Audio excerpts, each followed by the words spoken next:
Welcome back, Someday Readers.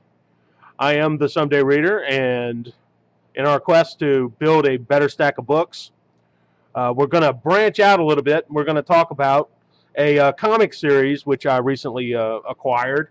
It's called Mother Russia, and it is basically about what would happen if there was an outbreak of zombies in the middle of World War II. And this particular series, it's a 3-issue limited series. This is the first issue, and this is the second one.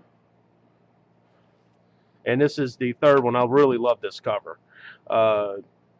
It kind of reminds me, I think, of G.I. Joe #7 with Stalker and Colonel Breakoff back-to-back against Cobra. Maybe that might have been what Jeff McComsey was going for on that. But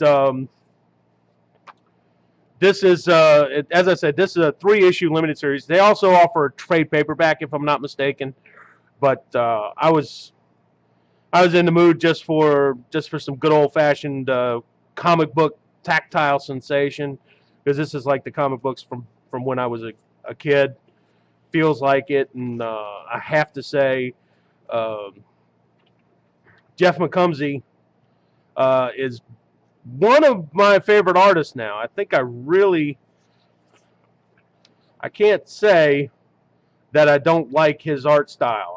I can say that I think it's pretty good. I'd like to see him do just a standard war comic or two, but that's just me. But I mean, you can maybe make this happen. But let me get into a little. Okay, let's talk about this for a little bit. As I said, the zombies break out. You know, there's a zombie breakout during the middle of World War II, and this particular series takes place in Stalingrad. And the lead character, Mother Russia, that's that young lady right there, she's a sniper, and she has survived the initial zombie apocalypse, so to speak. And she's, doing the sniping thing. She's shooting zombies in the streets from her tower, basically. And she spots a child walking down the street who has miraculously survived both the Germans and the zombies. And being a fundamentally decent person, she climbs out of the tower to go and rescue this kid.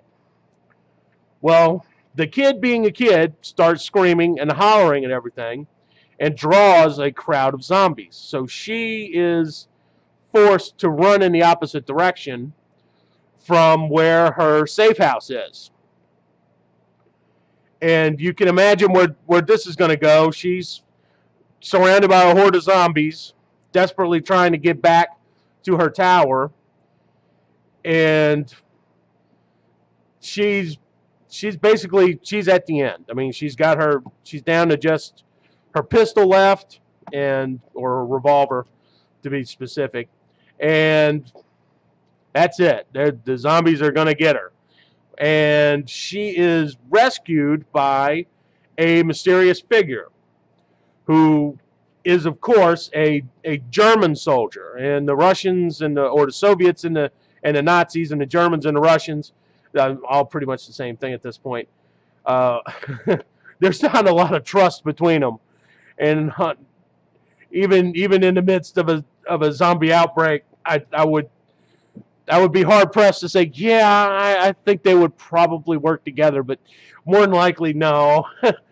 I mean, but it's an interesting scenario, and the German soldier has a dog with him, and between him and the dog, they managed to extricate our young heroine here and the child from the zombie horde, at least temporarily. And the rest of the series is about them working together to try and survive. And this is a good series. I like the concept of the whole zombies in the middle of World War II type thing. It's one of those novel concepts that I like.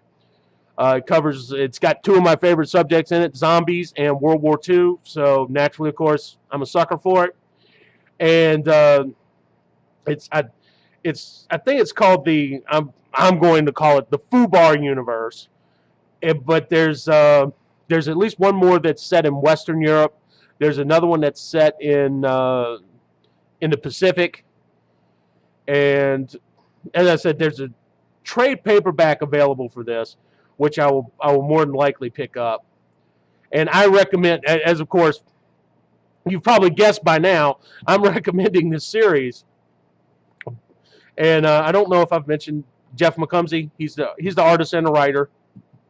Very good job. I wish I could show you just how interesting and well done his artwork is. I mean, but you can see the covers here, and the covers are really good. I mean, they really get your attention. And like I said, I really love this one. In fact, I would probably go out on a limb and I'd say I would get a poster of this to hang on the wall here of the Someday Reading headquarters, because I like this one so much. But anyway, and so where should this go in your stack? This should go up towards the top. This is it's an interesting story, very well told, and that's what we look for here at Someday Readings. We look for things of interest, and we look for things that are well executed. And that is both of those things. And I'm just going to point this out, but at $1.50 an issue, when your other comic books these days are going for twice that, from Alterna Comics here, that's a good deal.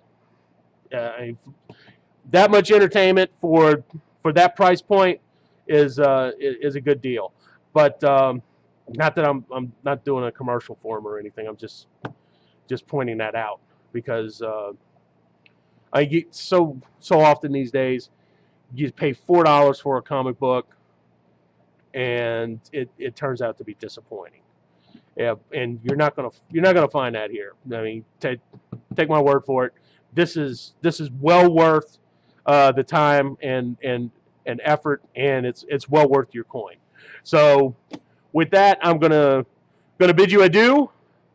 This has been the Someday Reader. And please like, share, subscribe, tell your friends, tell your family, tell your enemies, so that they can be assaulted by the sound of my voice. And with that, have a better one, and have a great weekend.